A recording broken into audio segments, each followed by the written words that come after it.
Kerala stories దేశవ్యాప్తంగా సంచలనం రేపిన టీజర్తో మే 5న విడుదల కాబోతోంది చిత్రం. కేరళ రాష్ట్రంలో మహిళల బలవంతపు మత మార్పిడి, రాడికలైజేషన్పై దృష్టి సారించిన కేరళ స్టోరీ సినిమా రిలీజ్కి ముందే సంచలనం రేపుతోంది. ఎన్నో నిరసనల మధ్య ఈ సినిమా విడుదలను సవాల్ చేస్తూ సుప్రీంకోర్టులో పిటిషన్లు దాఖలయ్యాయి. ఈ విషయంలో జోక్యం చేసుకోవడానికి కోర్టు నిరాకరించింది. అసలు కేరళ స్టోరీలో అంత వివాదాస్పదమైన అంశాలు ఏమున్నాయి ఇప్పుడు చూద్దాం. సుదీప్ తోసేన్ దర్శకత్వం వహించి విపుల్ అమృత్ పాల్ షా నిర్మించిన సినిమా ది కేరళ స్టోరీ. ఇందులో ఆదా శర్మ ముఖ్య పాత్ర పోషించింది. అలాగే యోగితా బిహానీ, సోనియా బలానీ అండ్ సిద్ధి సిద్నాని నటించారు. ఈ చిత్రంలో 32,000 హిందూ యువతులను ఇస్లాంలోకి బలవంతంగా మత మార్పిడి చేస్తున్న వైనాన్ని ట్రైలర్లో చూపించారు. శాలిని ఉన్ని కృష్ణన్ అంటే ఆదా శర్మ ఈ రోల్ చేసింది.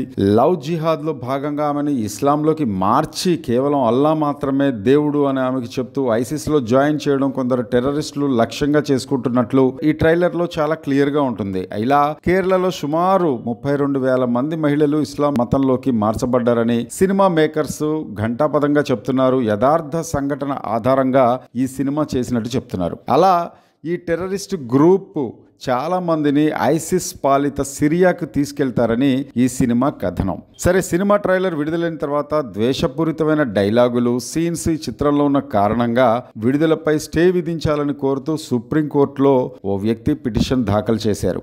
అయితే ఈ చిత్రానికి సర్టిఫికేషన్ లభించింది, సెన్సార్ బోర్డు ఆమోదం కూడా పొందింది అని బెంచ్ చెప్పడంతో ఆ పిటిషన్ ని స్వీకరించడానికి సుప్రీంకోర్టు నిరాకరించింది. మరి ఈ సినిమా విడుదలను సవాల్ చేయాలనుకుంటే సర్టిఫికేట్ అండ్ ఫోరం ద్వారా సవాల్ చేయాలని బెంచ్ చెప్పింది. రాబోయే 20 ఏళ్లలో కేరళ ఇస్లామిక్ స్టేట్గా మారనుందని ఓ డైలాగ్ ఉంటుంది సినిమాలో. దాంతో కేరళ ముఖ్యమంత్రి పినరై విజయన్ సినిమా నిర్మాతలను సంఘి పర్వార్ ప్రచారంగా అభివర్ణిస్తూ ఈ చిత్రాన్ని వ్యతిరేకిస్తున్నారు. విమర్శల నేపథ్యంలో యూట్యూబ్లో ఈ టీజర్ చూసిన కాంగ్రెస్ నాయకుడు శశి థరూర్ సినిమా నిర్మాతలు రాష్ట్రంలో ఇలాంటి పరిస్థితులు లేవని గమనించాలి, చాలా అతిగా ఈ సినిమాలో చూపిస్తున్నారని చెప్పడం గమనార్హం. మరి మహిళలు ఇస్లాం మతంలోకి బలవంతంగా మారారని, 32,000 మందిని అలా మార్చారని గనక రుజువు చేస్తే ₹1 కోటి విరాళం కూడా ఇస్తాను నేను అని ట్వీట్ చేశారు శశి థరూర్. సినిమా దర్శకుడు సుదీప్ తోసేన్, విపుల్ అమృత్ పాల్ ది కేరళ స్టోరీ వాస్తవ సంఘటనల ఆధారంగా మాత్రమే రూపొందించాము, మేము స్టడీ చేసి ఈ సినిమా తీసామని బల్లగుద్ది చెప్తున్నారు. మరి మే 5న రిలీజ్ కాబోతున్న ఈ చిత్రం ఎన్ని వివాదాలకి తావిస్తుందో, ఎలాంటి వివాదాలు గొడవలకి తెరతీయబోతుందో చూడాలి.